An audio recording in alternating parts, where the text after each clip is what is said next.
Why is there a trade embargo on Cuba? Have you ever wondered why Cuba, a small island nation, has been under a trade embargo for so long?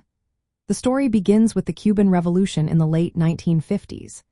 This revolution led to a significant shift in Cuba's government, moving towards a communist system aligned with the Soviet Union. The United States, which champions capitalism, viewed this change as a direct threat to its economic and political interests. In 1960, the United States initiated the embargo by cutting off exports of essential resources like oil to Cuba. This action came after Cuba nationalized American-owned refineries and properties without compensation. The U.S. saw these moves as hostile to the principles of private property and free enterprise, which are central to capitalism. By 1962, President John F. Kennedy expanded the embargo into a comprehensive ban on trade and financial transactions. The goal was to pressure Cuba to abandon its communist policies and return to a market-oriented system. This was not just about economics, it was also about geopolitics.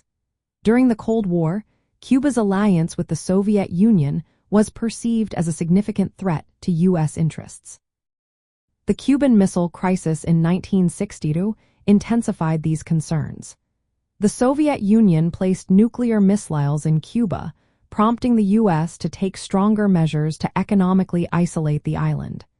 This was a strategic move to limit Cuba's influence in the region.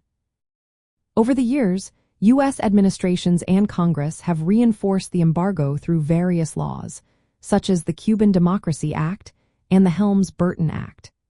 These laws not only restrict direct trade but also limit Cuba's ability to engage economically with other countries. The aim is to contain the spread of non-capitalist models in the Western Hemisphere. From the perspective of capitalism and globalization, the embargo acts as a form of protectionism. It defends market principles and property rights against a regime that rejects these values. Additionally, it serves as a political tool to encourage democratic governance and economic liberalization by applying economic pressure. However, the embargo has also led to significant economic and humanitarian consequences for Cuba. It limits the island's access to global markets and investment opportunities. Despite these challenges, the embargo remains in place because it aligns with the capitalist goal of opposing communist systems and protecting U.S. economic interests.